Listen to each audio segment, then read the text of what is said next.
The real enemy sabotaging your life isn't outside. It's living quietly inside your mind, shaping every choice you make. And the most dangerous thing about this enemy is its silence. You will not notice its approach. You will not sense its attack. This is not the voice of a critic or an abuser, or even the world itself pressing in on you. This is the ancient adaptive habit of your own brain protecting you, sometimes even at the cost of your deepest dreams and authentic life. Have you ever wondered why, in spite of your intelligence and self-awareness, you still find yourself caught in the same cycles, making excuses, drifting from goals, missing opportunities, and undermining relationships that matter most? It's as if some hidden internal script has been running beneath your conscious mind, invisibly directing your actions. You are not weak, and you are not alone. This struggle is not a personal defect, but a universal part of the human condition, one that philosophers, psychologists, and thinkers have wrestled with for centuries. Picture this. It's late at night, and you lie awake replaying the day's decisions, feeling the ache of regret about another goal left unfinished, another meaningful connection neglected.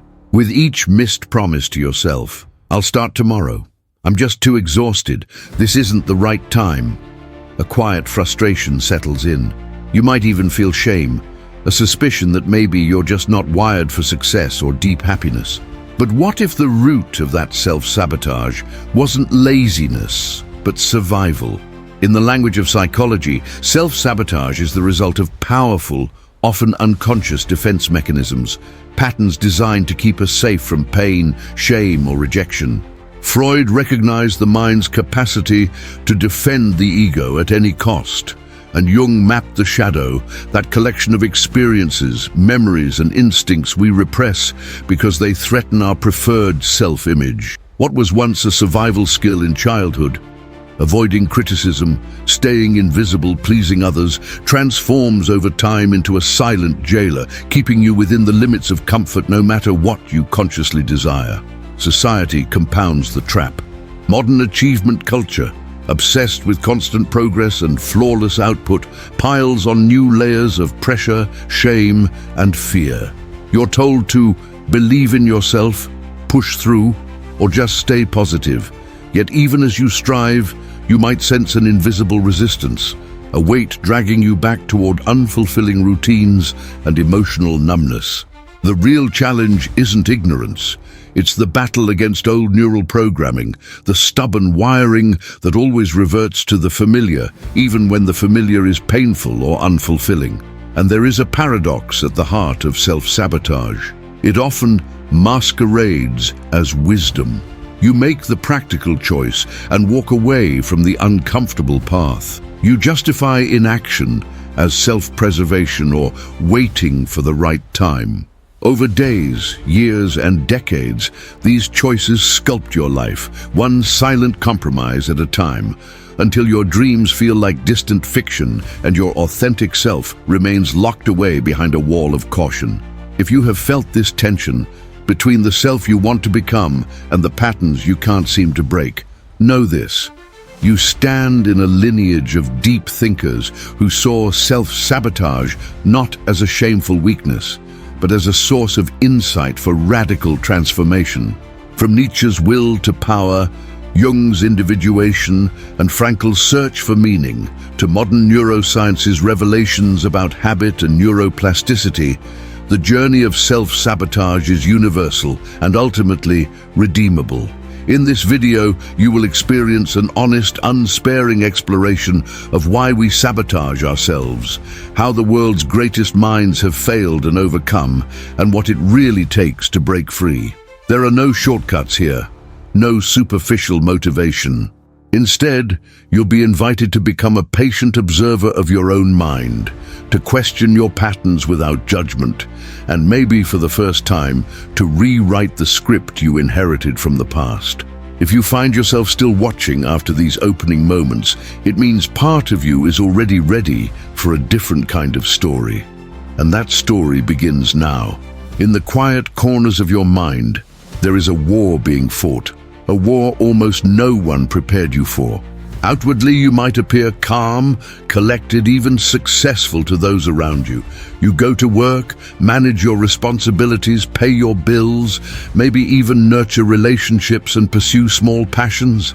But beneath every action, behind every moment of hesitation, avoidance, or inexplicable sadness, there is another layer, the invisible battleground of self-sabotage.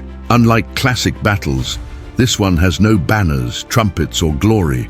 It is silent, subtle, and most dangerous because it feels normal.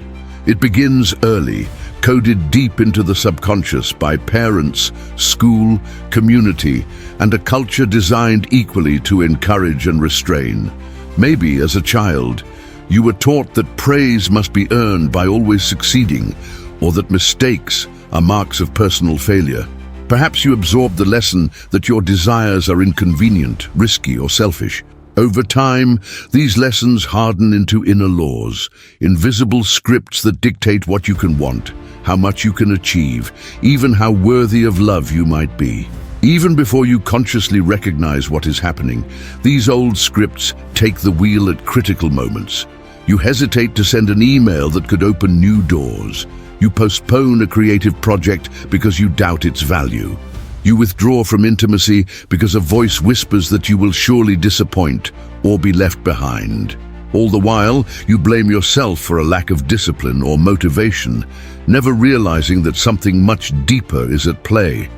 It isn't laziness or incapacity. It's the system of defense your mind built to keep you safe from pain, which now unintentionally limits your capacity for joy, connection, and meaning. Freud described this mechanism in the context of defense.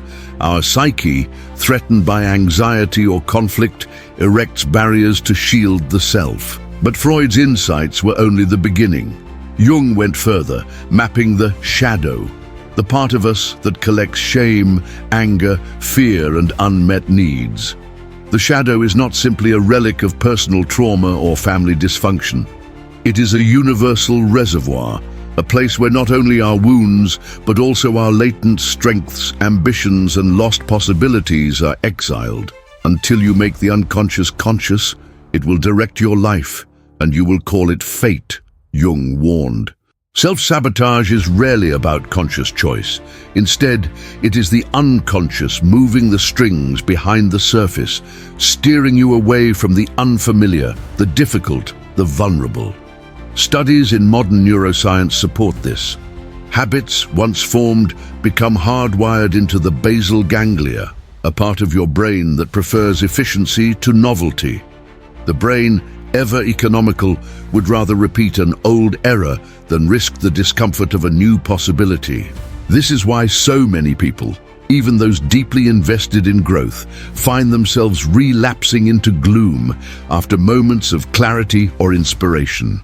Old wiring exerts a gravitational pull, a kind of emotional inertia that cannot be overcome by willpower alone. Woven into culture, too, is the myth of the lone hero, who, through sheer force of will, overcomes internal demons once and for all. But the reality is more nuanced and sometimes more heartbreaking. Real change unfolds slowly. One hurdle overcome is often followed by another failure. We find ourselves circling the same issues: procrastination, self-criticism, perfectionism, or giving up just as progress becomes possible. But seen from another perspective, this repetition is not proof that you are hopeless or flawed. It's evidence of a pattern running deeper than personality, a process that is ancient, communal, and above all, human. So if you recognize yourself here, know this: you are not defective. You are human, participating in a lineage older than memory, a dance between striving and self-protection, longing and fear, hope and shadow. The first step toward liberation is not to fight the inner war blindly, but to see it for what it is, an invitation to patience, observation, and eventually transformation. If self-sabotage is an invisible war, its strategies are ingeniously simple, tragically effective, and, above all, designed for survival, not happiness. No one consciously chooses to undermine their own life, yet millions do so every day. How exactly does your mind orchestrate this outcome? The answer begins with understanding that self-sabotage is more than procrastination or self-doubt. It is a multi-layered phenomenon, both a product of your biology and a consequence of your biography. Imagine your mind as a vast control room. At the surface, conscious thought seems to drive decisions and goals. But deeper down, unconscious scripts, shaped by early experience, culture, and instinct, run quietly. When you stand at the crossroads of opportunity or discomfort, these old scripts surge to the front, influencing your response before you even sense it. For some, it's the urge to stay safe. Better not speak up in this meeting. For others, it's self-imposed pressure. If I can't do it perfectly, I won't begin. Either way, the mechanism is less about laziness and more about ancient survival programming. Researchers have mapped these patterns in real brain studies. One experiment placed subjects in scenarios where high rewards were possible, if only they could tolerate a bit of doubt or discomfort. Time and again, those with histories of criticism or trauma avoided risk, even as their conscious minds pleaded for courage. The prefrontal cortex, a center for rational decision-making, fought against the amygdala, the part driven by fear and threat detection. In many cases, the amygdala won. For someone raised in an unpredictable or overly critical environment, risk is not opportunity, it is danger. The brain wires for avoidance, not ambition. Jung would call this phenomenon shadow avoidance. By exiling all uncomfortable feelings and impulses, people become masters of adaptation, pleasing others, staying silent, performing for approval. But there's a cost. The self becomes divided. What remains visible is only a fragment, a careful mask designed to minimize exposure. Over years, this fragmentation exacts a heavy toll. You may experience chronic anxiety, lost motivation, or a sense of hollow achievement, unable to feel genuine pride even when success comes. The shadow grows stronger in secrecy, subtly influencing every important decision. Philosophy, too, offers warnings. The Stoics taught that comfort is never neutral, it has a price. Marcus Aurelius, writing in solitude, observed that the impediment to action advances action. What stands in the way becomes the way. Comfort in this sense is a false friend. It soothes, but it also dulls. Nietzsche warned against turning away from the will to power, the drive for meaning, risk, and authentic growth. Abandoning struggle isn't just a retreat from pain, it is the slow burial of purpose. Socially, self-sabotage can even look like success. People-pleasing, overachievement, relentless self-improvement, these are rewarded by families, schools, and workplaces. Yet, beneath the acclaim is often a chronic fear of rejection or loss, a life lived according to other people's scripts. True self-sabotage disguises itself as practical wisdom. Let's be realistic. I should wait for more experience. Someone else deserves this more. The brain is endlessly creative when protecting itself from risk. But possibility remains. The discipline is not to eradicate self-sabotage overnight, but to see its design clearly. Notice how you hesitate when discomfort appears, how old narratives resurface just when you near a breakthrough. Each of these is not proof of weakness. They are the footprints of history and mind. By becoming aware of the anatomy of sabotage, you gain the power to respond with nuance, compassion, and curiosity, instead of frustration and guilt. This is the chapter where the real work of self-awareness begins. In the coming moments, as we turn from theory to practice, allow yourself to see not just the limits, but the structure behind them. The act of noticing, neutral, patient, and always honest, is the beginning of rewriting your story. Imagine your mind as an inherited house. You might have painted the walls, rearranged the furniture, and planted flowers outside.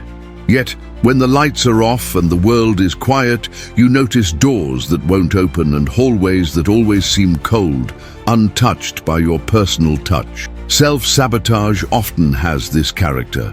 It is not simply your failure or flaw, but part of a legacy passed down through families, cultures, and even the invisible currents of history.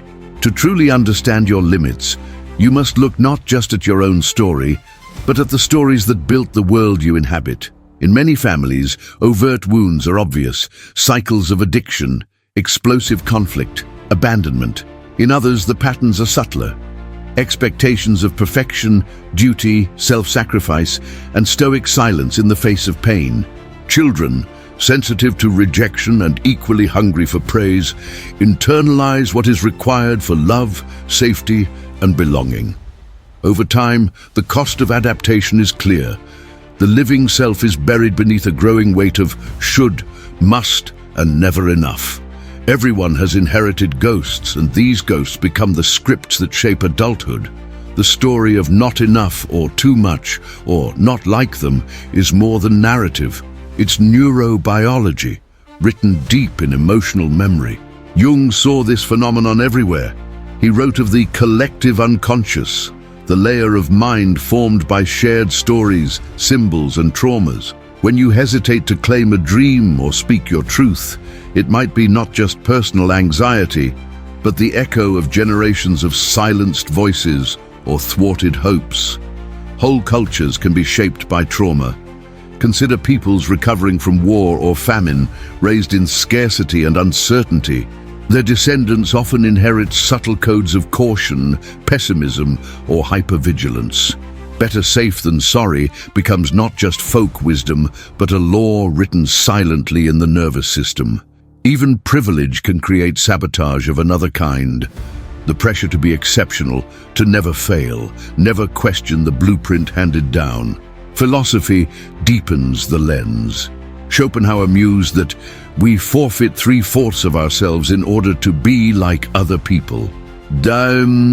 In every act of self-sabotage, there is a transaction, a compromise made between the longing to be authentic and the bargain struck for acceptance. Robert Greene, in his detailed studies of power and human nature, observed that secret self-betrayal often precedes the public kind. We become actors in our own lives, holding back passion, muting conviction, and managing our truth down to a socially acceptable level.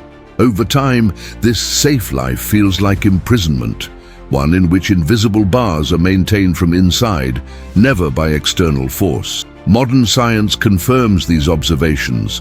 Research in epigenetics reveals how stress and trauma are inherited biologically, not only emotionally.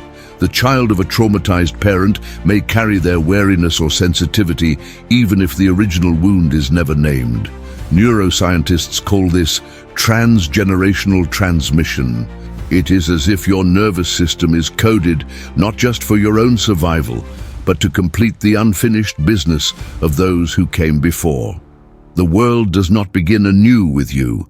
Its anxieties, rules, and unspoken sorrows are handed down like stubborn heirlooms, shaping what you dare, trust, and allow yourself to hope. Yet being aware of these legacies is not cause for despair, quite the opposite. Once you recognize the origins of your scripts, they lose their absolute authority. To map your patterns is to recover authorship. Like the architect finally exploring the foundations of their old house, you gain the ability to decide which walls need to come down and which rooms are ready to be lived in.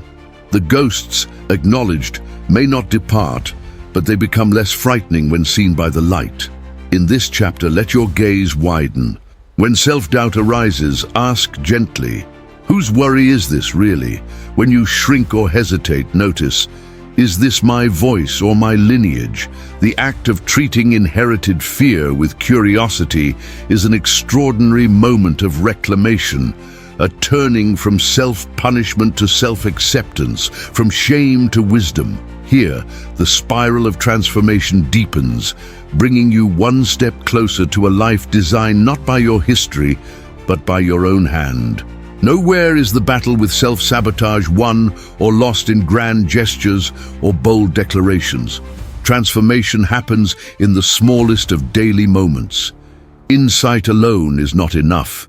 What matters is integration, the patient translation of profound realization into concrete action. It's here, in the realm of daily micro-practice, that philosophy, psychology, and neuroscience all intersect, offering a path from knowing the pattern to gradually changing it. Let's begin with the ritual of observation without judgment. Each morning, before you reach for your phone or react to the world, sit with yourself for a single quiet minute. Notice what arises: anticipation of the day, anxiety, the urge to run through problems, or even just numbness. Don't resolve to fix anything, simply witness. You are not here to shame your feelings or plot a better version of yourself. You are acting as philosopher and scientist, collecting honest data. Over the week, extend that minute into short moments throughout your day. When you sense procrastination or avoidance, whether it be an email, a difficult conversation, or an unfulfilled goal, pause. Notice, what is the story you tell yourself in that instant? If I leave this for later, I'll feel better. It's not the right time. I always mess this part up anyway. Write these stories down. Without analysis or problem solving, just record your mental patterns. Over days, you'll begin to see the invisible current driving your choices. The next ritual builds on the principle of deliberate, compassionate challenge. Once per day, identify one micro-action, however minor, that you have been avoiding out of fear or habit. Instead of forcing yourself, negotiate. Ask, if I knew I couldn't fail or be shamed, what would I do differently here? The point is not to break through with force, but to tiptoe gently across old borders. Even sending a single, honest message or choosing not to apologize for your truth can begin to unravel years of silent forfeiture. Psychologist Carl Rogers suggested that the curious paradox is that when I accept myself just as I am, then I can change. Radical self-acceptance is not an endpoint, it's a foundation. Make time for a second, nightly ritual. Review your day's hesitations, moments of withdrawal, or masked feelings. Instead of judging or strategizing, simply offer them the phrase, "Of course I feel this way, of course it's hard, and still I am here." This sentence, gentle, factual, non-reactive, begins to unwind shame's grip. The brain calms when met with acceptance, and new options gradually reveal themselves. From neuroscience, we know that every act of self-awareness, no matter how minor, creates new neural pathways. In other words, every honest observation is a microscopic act of self-rewiring. Old beliefs will not vanish overnight, nor should they. Instead, you'll notice the beginnings of freedom, the power to choose discomfort in service of your deepest values, rather than just comfort in service of invisible fears. Jung described individuation not as a quest for perfection, but as a lifelong process of integrating what was hidden. When you observe, gently challenge, and accept your experience each day, you move closer to wholeness. Small daily acts, 5 honest words spoken, a written admission, a single boundary set, define the spiral path by which the shadow is reclaimed and clarity is won. In your quietest moments this week, ask yourself, where am I choosing comfort over truth? What small risk am I ready, if only for today, to take? Can I sit beside my shadow, even for a breath, without turning away? These might seem insignificant compared to the promises of dramatic change. Yet real freedom, the kind lived by masters, not just wished for, begins always with the courage to start small, notice often, and accept fully. The journey you have walked so far, from the hidden war within, through the anatomy of sabotage, the inherited shadows, and the rituals of micro-change, has not been about quick fixes or motivational sound bites.